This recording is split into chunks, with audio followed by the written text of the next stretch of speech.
Good morning, everyone. My name is Fernando Guzman, Live Product Specialist for Solid State Logic. This is April 15th. Today, we're bringing a brand new seminar for you. Thank you guys for joining us this morning. Sil Jonathan, Kandakar, Ashif, Igba, Moises, Isenia, Odysseus Tatsis, Sofanopoulos, Pio, Mr. Tom Evans.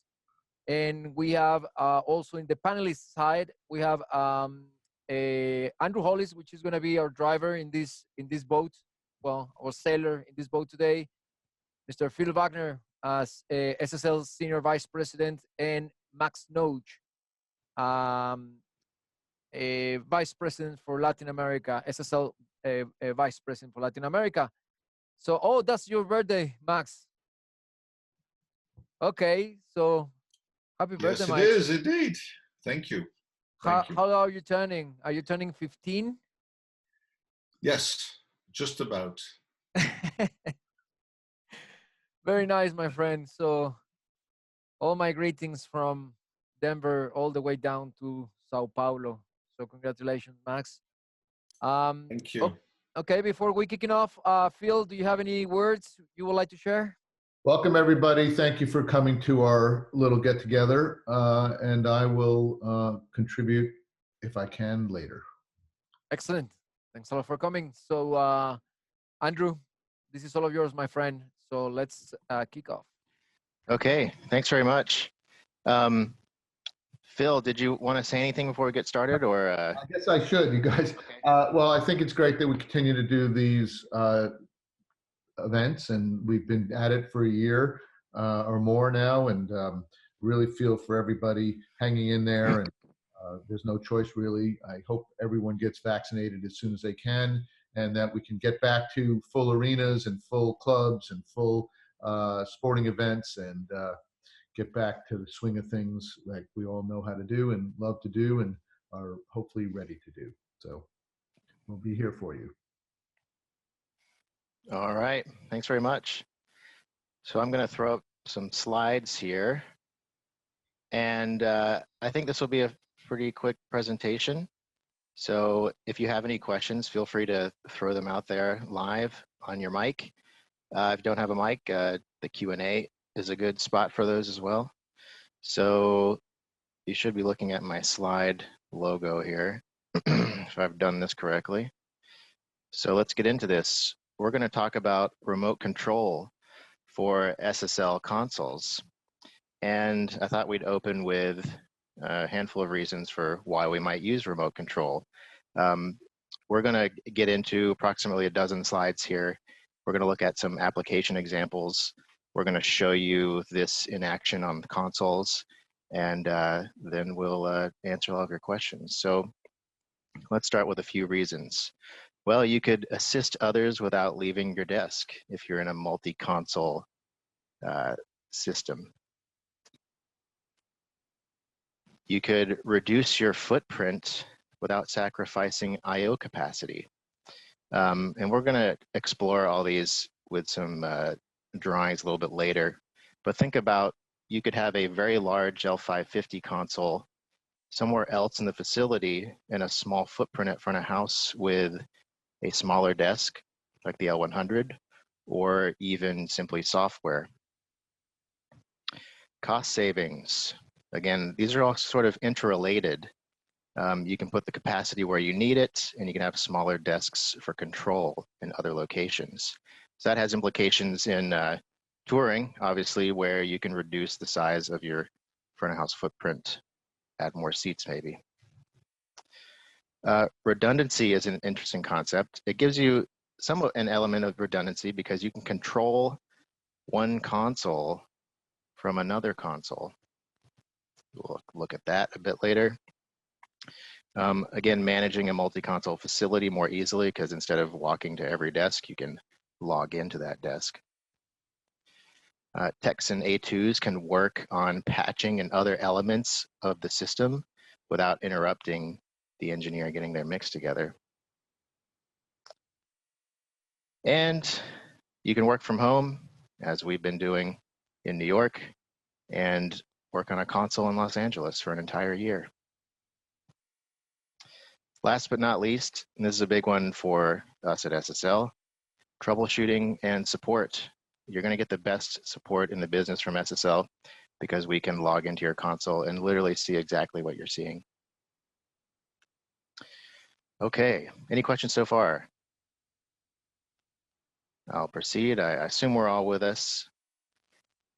Here's a key takeaway. Yeah, Phil. A little background on how we got to where we got to. As we were in the middle of the pandemic, we had a number of customers and prospective customers talking to us about how can I work remotely and how can I control things remotely. So we did this development initially with our System T broadcast console, and we spent months of tuning and tweaking the various IT technologies and console technologies to allow a customer to work from their remote location and control an audio console in a venue.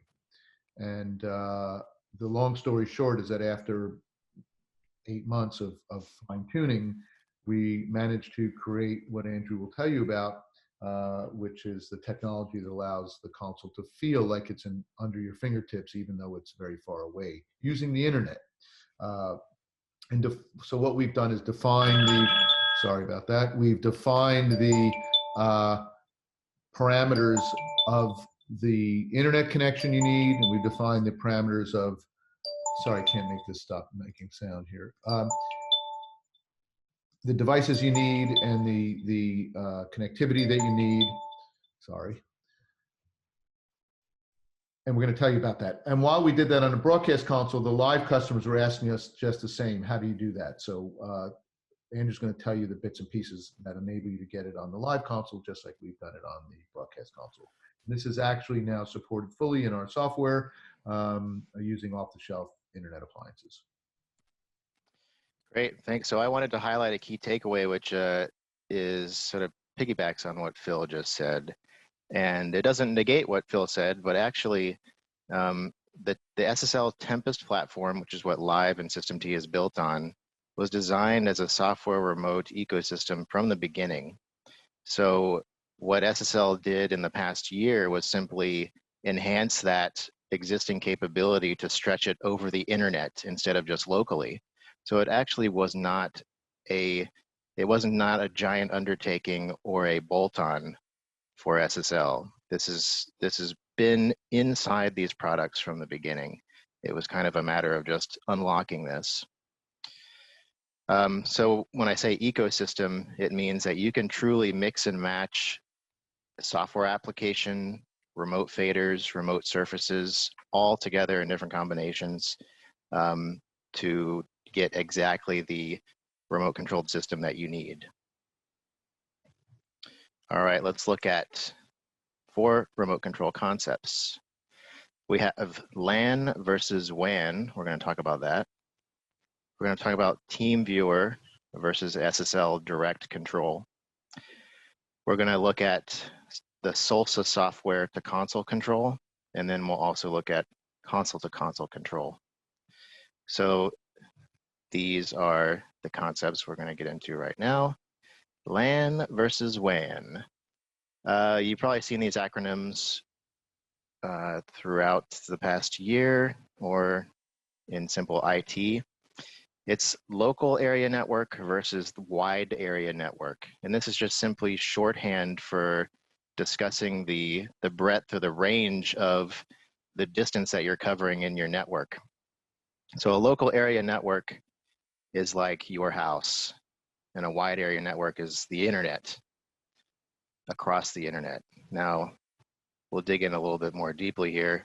It's a difference between connecting things locally on simple switches versus connecting things across hops of routers. So that is the key difference, whether it's local in a switch or it has to traverse routers, which means different IP addresses depending on what end of the system that you're on. So whether you're doing hops through routers or not on switches. Everyone with me so far? Feel free to chime in. Okay, so if you are traversing the wide area network or the internet, you're going to need a hardware VPN, a virtual private network, for the SSL control. And this is simply because of the bandwidth required.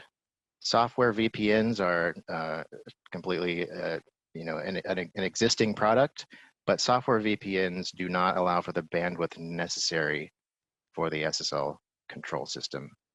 And what is that bandwidth is probably your next question. Well, it's 150 megabits download, and it's very small upload.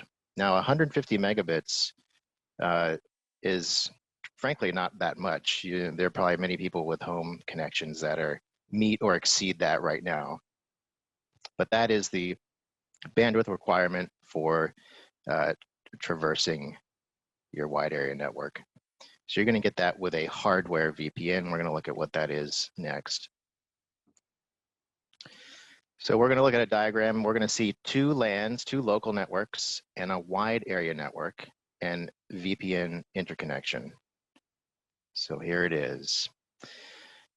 These little red boxes, these are your VPNs, and these are, this is a generic name for a device that is made by many different manufacturers.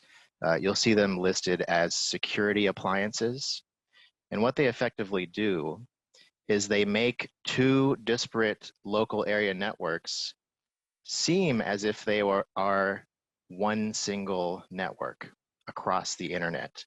So the reason we need hardware VPNs for this is because they're doing a ton of number crunching to accomplish this task. So the number crunching is done in the hardware. Basically, you buy two of these boxes and you put one on each end. You know, if I'm in New York, we have one in New York, we have one in Los Angeles. And that allows us to push the 150 megabits that we need for control. And it allows us to appear as if we're one single network, when in fact, in reality, we are two completely different local networks, and then they just pass through this VPN. Of course, on an IT level, there's a lot more going on with these boxes, but I think Phil, if he's still with us, could comment that they're fairly turnkey nowadays, and you can buy them off the shelf for between $500, $1,000, or it runs the gamut. Well, but, I think it's worth mentioning, thank you, Andrew, that if you're in an industrial strength application where you really need to get this up and running quickly and ensure that it is staying up and running with remote monitoring and having the support from a manufacturer for the IT side, there are really SSL level implementations that you can choose for a premium. So the Cisco Meraki level switch technology is about $4,000 for the two devices, but it comes and it plugs in and it works, and they support you as if you bought an SSL console. It's really impressive. So you can go the most sophisticated route, which is the easiest, at a premium. And if you go into the Cisco Firepower level that Andrew just said, for somewhere around $500 per unit, then it does require you to have some knowledge and set it up and tweak it. And you don't necessarily get the remote monitoring without paying the Cisco license. But both of them, when they lock on, they work flawlessly. And we've had these working for days on ends without any fall off of the network between our New York and LA office and New York and UK office. So it's a thing of beauty that it works, but there's different ways to approach it with the third-party hardware. Yeah, perfect. So Cisco, Unify, or Ubiquity, there are dozens of these out there, depending on the level of sophistication that you want. VPN being the key operative. Mm-hmm. All right, on to our next topic, the two methods of remote control. That's TeamViewer versus what we might call SSL Direct. So TeamViewer is a third-party app. It doesn't require any special hardware. It runs on Mac and Windows, and it's extremely low bandwidth, so you can run this over nearly any internet connection. It doesn't require the hardware VPN that the high bandwidth SSL Direct Control will require. So SSL Direct Control, that is controlling one console from another console or from our Salsa app. And the bandwidth required here is approximately 150 megabits download. Upload is very small, it's probably under 10, but it is 150 down. So for that level of bandwidth, we need a hardware VPN if we're doing this over the internet. So let's look at those two in detail. You might think of these two methods as single user versus a dual user. We'll look at why that's the case. So TeamViewer equals the console. In other words, it literally is the console. When you log into TeamViewer, you're not going to have separate layers or separate banks or a different fader arrangement. You are literally seeing what's on the console screen at that exact moment. So in other words, it doesn't allow a second user to kind of go around and do things. Like if you had a tech that needed to look at something on the console while the engineer A1 was still doing something else. TeamViewer is more of a support platform. It's not quite meant to be mixed through. So that's where SSL Direct Control comes into play. And this has a handful of slick features where your remote surface acts in addition to, that's why we have the plus sign, it's in addition to the main surface. In other words, you have independent selection, you have independent banks, layers. You can lay out your remote surface completely differently than your main surface. So it truly acts as like an additional sidecar that someone else could use and arrange in their own way. So that is a significant difference with SSL Direct Control versus TeamViewer. Here's a diagram of kind of the internet pathway that we're doing here. We're going to show you this live in a minute after this. So we have TeamViewer is logged into both our Windows machine running Salsa, and we're also logged into our L100. But then we're going to use SSL Direct Control to go from the L100 to the L550. So we're TeamViewer kind of on the front end just to make this happen and demonstrate it for you all. But we are using the VPN from the New York office L100 to the Los Angeles office L550. So let's have a look at that. We'll talk about the two methods of direct control, and that is software using Salsa and hardware using a console. So Salsa remote control is easy. It's free app, runs on a Windows PC. All you need is 16 gigabytes RAM preferred, and you're good to go. Add a touchscreen if you want to have the same sort of console gestural control, that will work. And you can enhance it with fader tiles, with remote fader tiles. We'll see those in a couple of slides later. But this is where we get back to the ecosystem, where your ecosystem can be as small or as wide as you need it to be. It could just simply be the app running on a tablet, or it could be the app running on a machine with two faders attached, and then it'll pretty much feel like a console. So lots of room for expansion. In addition to the software control, we have console-to-console remote control. So this is when one console controls another console. And this works for any console. You can have an L550 backstage and control it with your L100 in the house. And the L100, despite being a much smaller form factor, will have access to every fader, every resource. In fact, when you're on the L100, because it's effectively like this mirror of this L550, you're going to see 288 paths, even though your L100 technically only has 96 paths. It's because it essentially becomes the brain of the larger console. Then we have what I mentioned earlier, the remote expander. That's the exact physical hardware of an SSL console, but without any audio processing. So if you want kind of all the bells and whistles, but you don't need the audio processing, you want strictly a control product, you can get the remote expander. Any questions so far? We'll look at a few examples coming up. Actually, you know what? Let me jump into, I'm going to flip over, before we look at the examples, I'm going to flip over to our actual consoles here, see how this all goes together. Okay, let me just change my screens. Okay, here we are. So on the right-hand side, we have an L550 in our Los Angeles office. And on the left-hand side, we have the L100 in our New York office. And just for the demonstration purposes, I am TeamViewered into both of them. That's how I'm sharing this screen.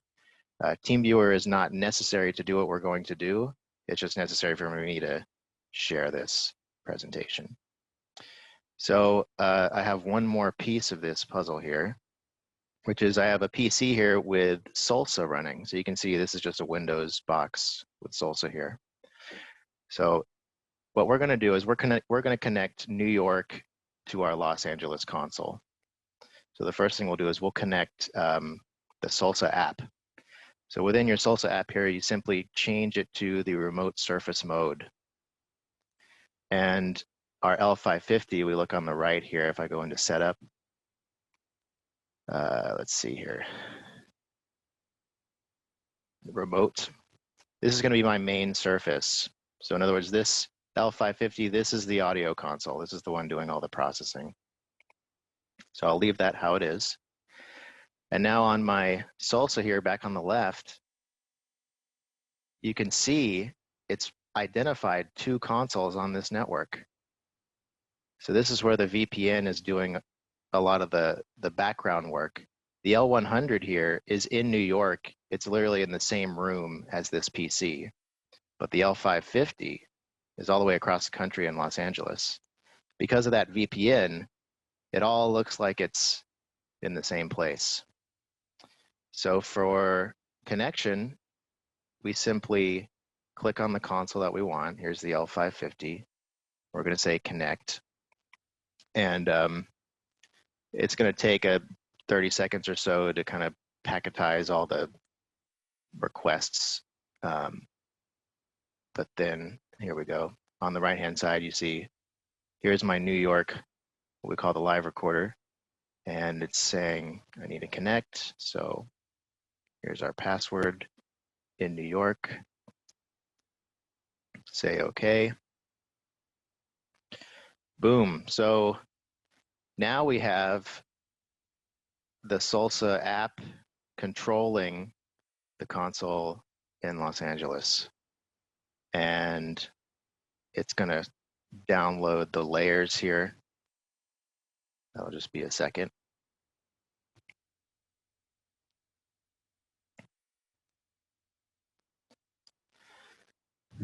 And here we are. So we'll go to our channel view. We'll just pull the same thing up over on the right. So again, the left-hand side is our Salsa in New York. And there are faders. They're in the exact same place because now it's the same show file. So you can see us moving faders. So if you're seeing any latency or kind of choppiness, most of that is due to the screen sharing of TeamViewer through RingCentral. From an actual operation standpoint, it's as smooth as using the console. We do have kind of some recommendations on what your round trip latency should be. Basically, in our tests, as long as the round trip latency is under 200 milliseconds or so, you don't really detect any control lag from one to the other. But now the latency, we're exceeding a third of that. You're seeing that multiplied over. And also, yeah, I forget off the top of my head, but going cross country, a typical ping is going to be under, I don't know, 80 milliseconds. We're getting 70 milliseconds round trip for the console. Yeah. Now, Yeah. remind us that the audio is local and we're using a separate app for that, which you'll talk about. Yeah. So this presentation is pretty much strictly controlling the console, and audio is a separate pathway. So that's Salsa controlling the console. And let's flip over. Here we have the L100 in the New York office. And right now it's on a different show file. It's on the automation show file. But it's going to work exactly the same. You go to Setup, Options, Remote. So I'm going to switch over to remote mode for my L100. There we go. Again, it's discovered the console in Los Angeles. We just say connect.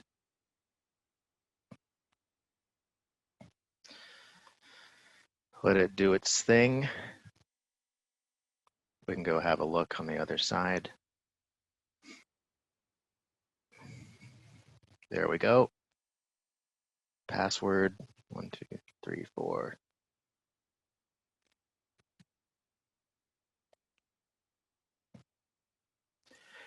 So this is cool for a number of reasons.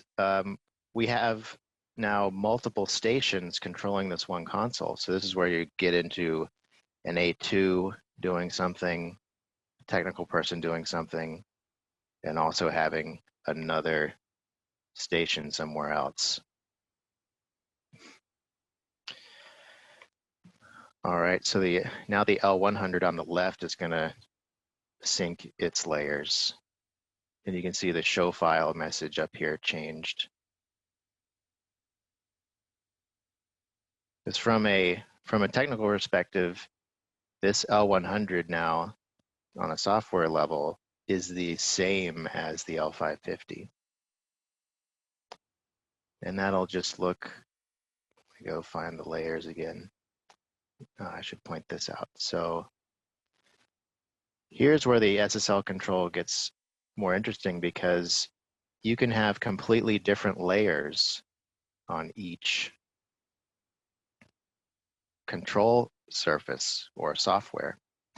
So this is where you get into cool stuff, like you could have the, so to speak, a poor man's monitor mixer, where you just bring one console to the venue and you make one of them the monitor console, and you give that console, different channels or different auxes. So you can come here and we can basically build our own layer on the L100. Find some aux sends here. All right, so now on the left-hand side,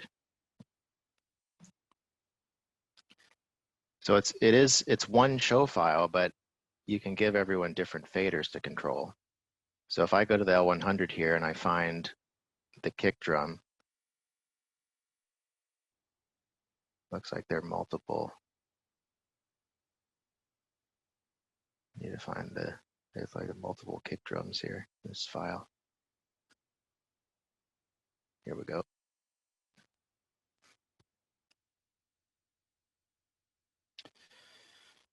All right, so here's the kick drum that the front of house engineer is using.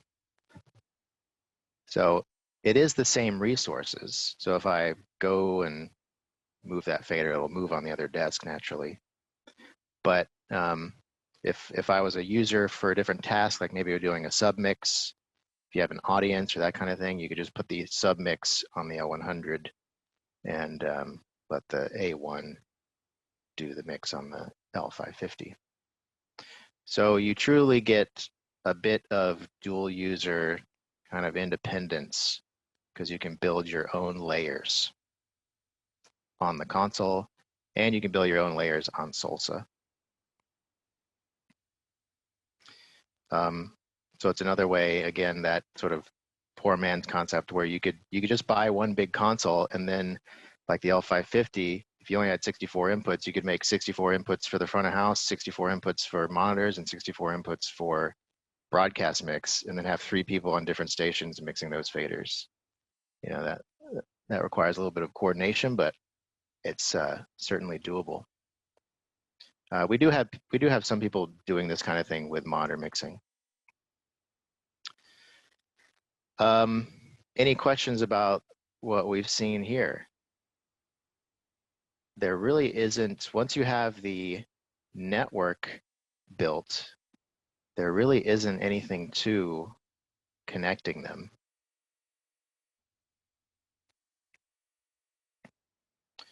I'll just highlight one other thing for existing console users is we have a new feature called manual discovery here. You see it says auto authorize.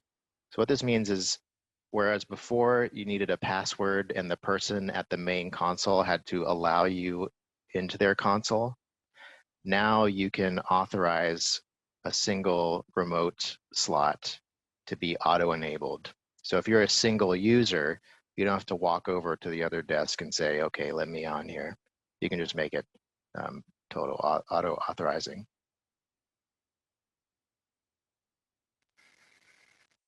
Okay.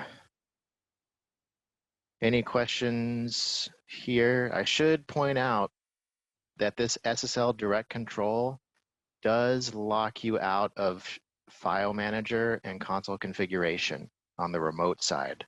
So in other words, the remote user, they cannot load show files and they cannot change the fundamental console configuration. So this is where I mentioned earlier, you might run TeamViewer and the SSL remote concurrently, because with TeamViewer, you can be on the main console and load show files like I'm doing over here on the right. But it's not the greatest way to mix, because now if I'm the A2, I'm actually messing up the front of house engineer's screen by mousing around over here. You could see when you're doing the SSL remote control, I can navigate all kinds of different screens and it doesn't affect the main console, which actually brings up that this is another application. You can use a remote control tablet to simply show different menus. Maybe you want to just see your effects rack all the time. Just mount a Surface Pro on your console and run Salsa on it, and then you can have all your reverbs and everything in front of you while you're mixing on the main desk.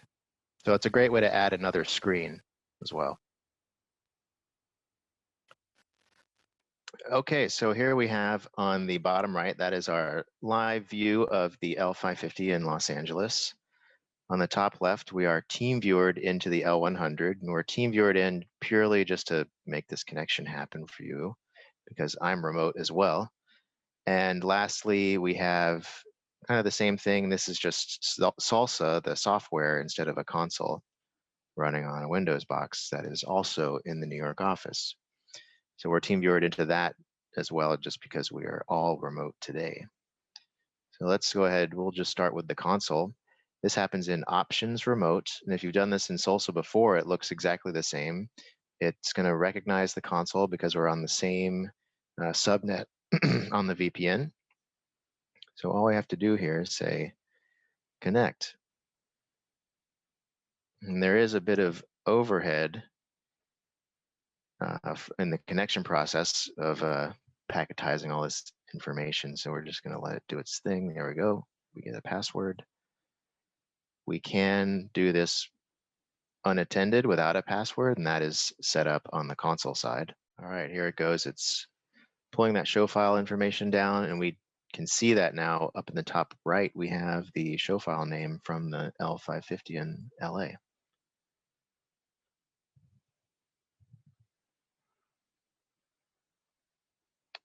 All right, so that is connected, and we are ready to control this console. So let's, let me just adjust the screen on this L550. All right, so I'm just going to link all the faders so it's really clear and obvious. We have mutes here. It's mutes on and off. You can kind of see that. We'll do the faders up and down.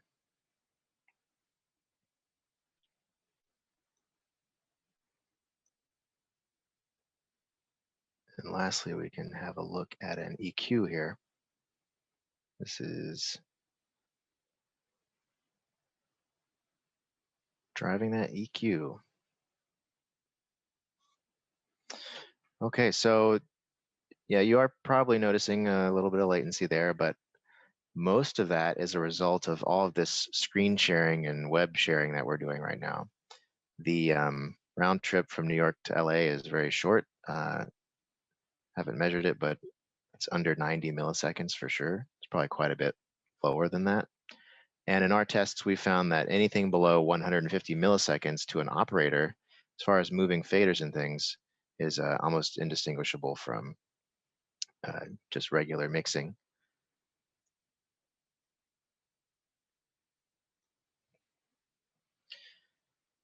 So that is console control. And again, it works with any console. You can use a small console and control a larger console, and you're going to have access to all of that console's resources. We can have a look. We can see all of the fader tiles here. We can also create our own layers on the remote console. So I could build my own independent layers and banks separate from what the other user is doing. Okay. Okay, so what we were using for our cross-country presentations was this application called Audio Movers, and Audio Movers was just bought by Abbey Road, very interestingly. And Audio Movers is a very reliable and effective tool. It's like $10 a month or $20 a month. And it allows you to get high quality audio in the cloud. So you upload your stream and then it downloads to as many users as you'd like. So we do TeamViewer or direct console control, site-to-site VPN, and we'll do a webinar like we're doing right now over Zoom so people can see each other. And for the audio, we'll employ Audio Movers so you can get the high quality and as close to real-time audio monitoring as you as you can. Now that is in the 200 to 300 millisecond range, but it is functionally not an issue because the main thing that you need to have in tight control is the actual control of the console itself. And the fact that the audio is slightly behind, practically speaking, hasn't been an issue. And for professionals that we've been using this with, they find that Audio Movers application is very effective. Again, the key thing is that the control is tight, the audio application to get the monitoring from where the racks are, the main audio processing at the venue, to the user who's on the other side of the remote control. That's perfectly functional. All right, thank you. So we only have a few slides left, and those are going to be, for me, this is the fun stuff. This is where we're going to look at applications, and this is where you can just go wild with whatever you can think of. You can probably build. So we'll highlight a few.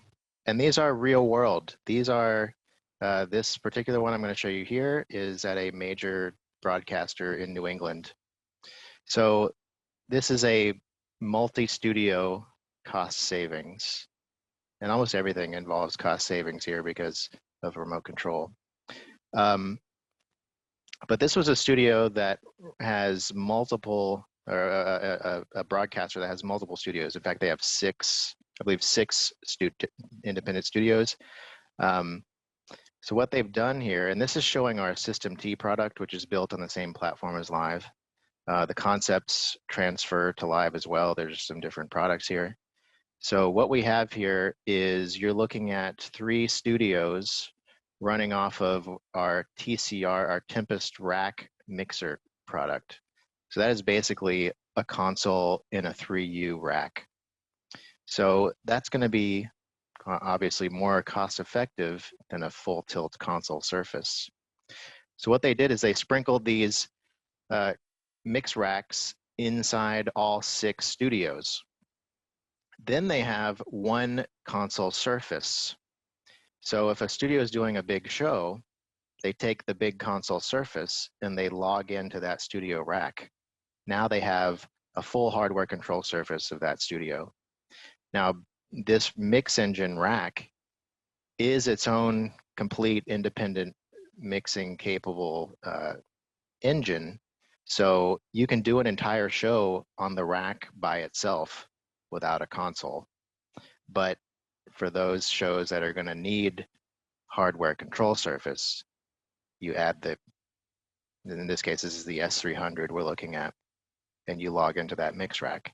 So instead of, doing the cost of 6 hardware control surfaces, they did 6 mix racks and 1 control surface. Or again, I threw an L100, or it's an S300, the 16 fader one here, for an even smaller control surface, just to highlight that with the ecosystem, you could control anything with any size product or strictly software. So that's kind of cool. And this applies to live, where you could have, multiple L100s and then a big L550 for when you need more faders and that kind of thing. Okay, the next one is something that we anticipate might apply in our sort of near term getting back out on the road. Throughout the world, we expect that we're going to have different COVID restrictions and, again, social distancing. So here we have a COVID social distancing, awkward load-ins, and smaller footprints kind of application. So if your show is staying the same size, you need the big L550 console, right? So the concept now is, instead of putting the consoles at front of house and monitors, they might live somewhere else, or they never get off the truck. They might be backstage somewhere. Now out at front of house, you can put your smaller footprint control surfaces. That could be an L100, or it could even just simply be a tablet or a touchscreen with a remote fader tile. So we have at least one tour exploring this method, and they're ready to go full tilt with it. So that's kind of cool, and then makes the tours happy, because if you can, decrease the front of house footprint, of course, that's more seats in your venue.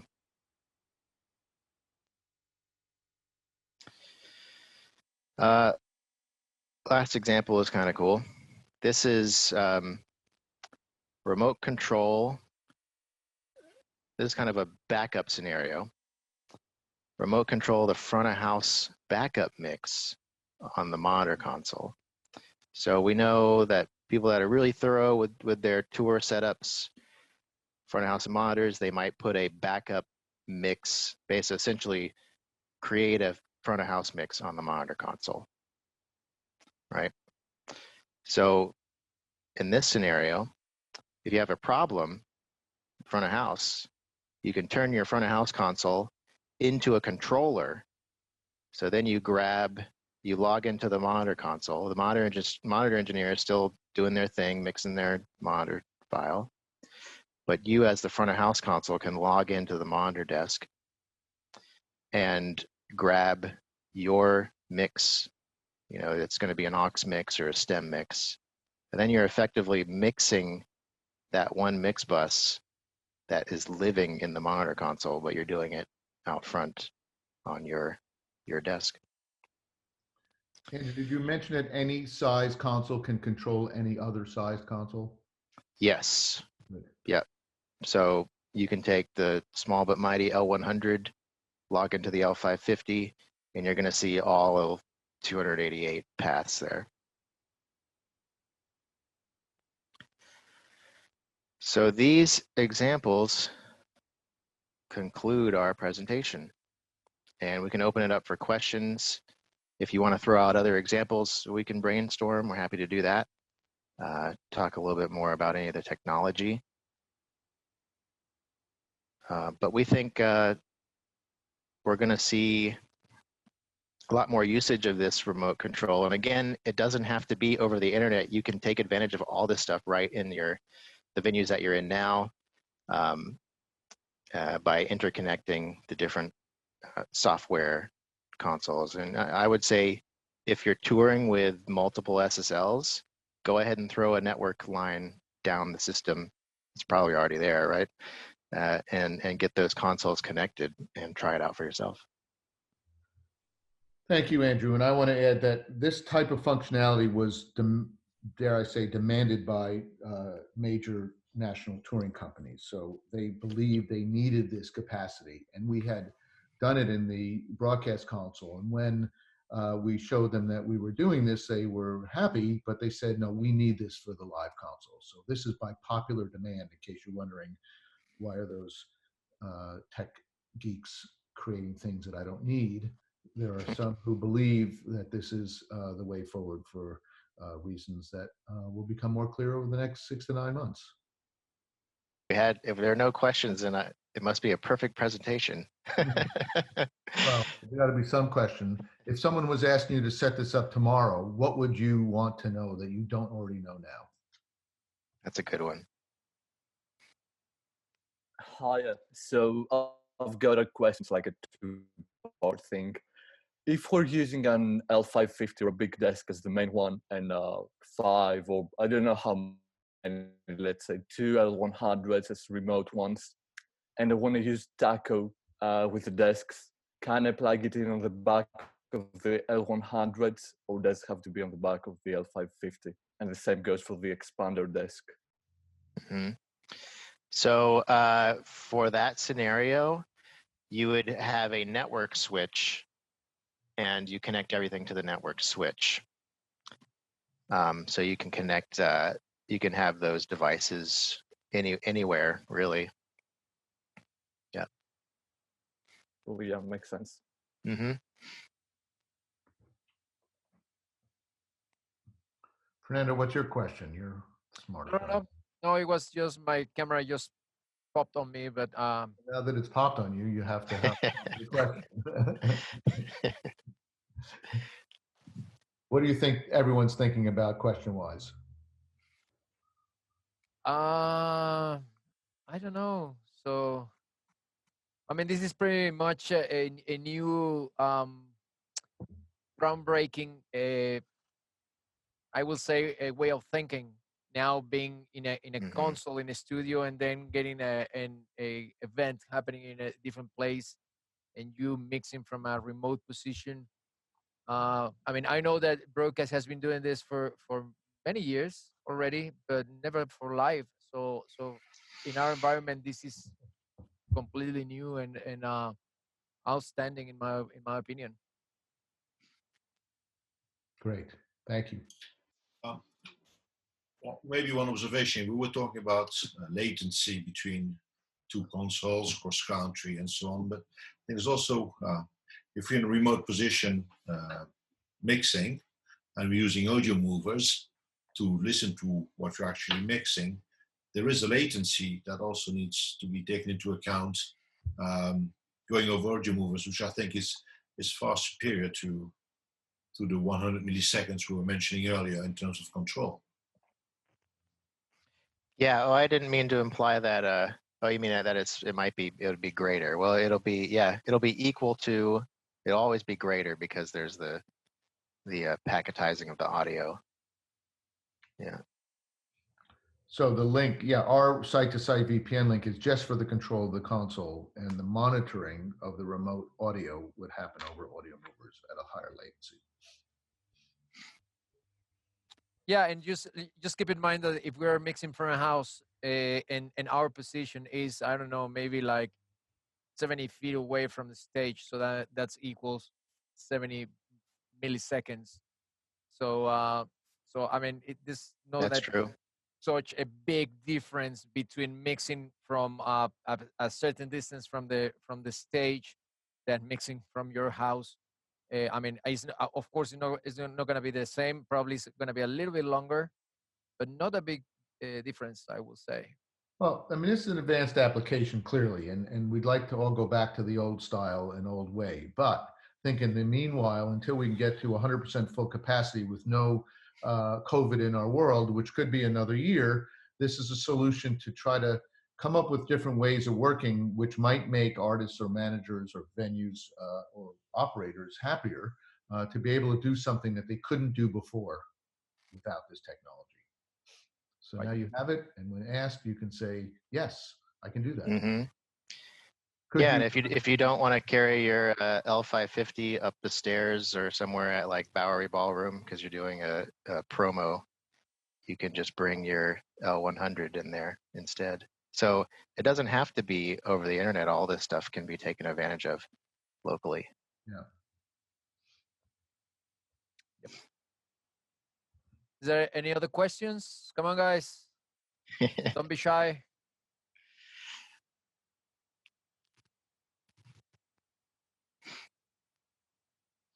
Have you only tried with the Cisco hardware VPN, or have you tried other vendors as well?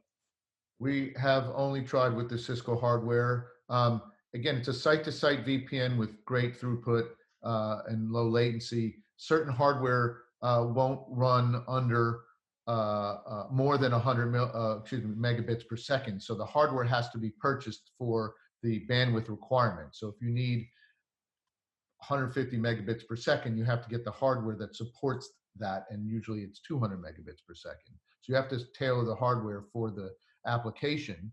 And we haven't tested it with other brands. We know there are other brands out there. Microtik is one that we know of. There are others on the gateway appliance side. We believe in Cisco very much, and that's what our IT people recommend, and people who do this every day recommend. So that's our first choice. The fact that we've tested it with certain devices means that we can stand behind those devices. If you test it with other devices and have similar results, please share with us. I can say to that we have we've done anecdotal tests with the Ubiquity Unify as well. But that was below 100 megabits per second. Yeah. So that's the key. Well, they have different ranges as well. Sure. And it will work at lower bandwidths. It'll just be slow, or like the meters won't, be fluid, or. And it depends on how big the job is. If you have to get the job done and money is not an object, go for the Gusto. If you have plenty of time to figure it out and it's low impact, then yeah, you can try to get less, spend less to get the job done. Good question. Thanks.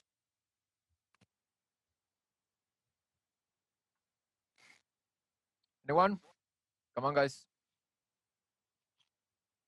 Well,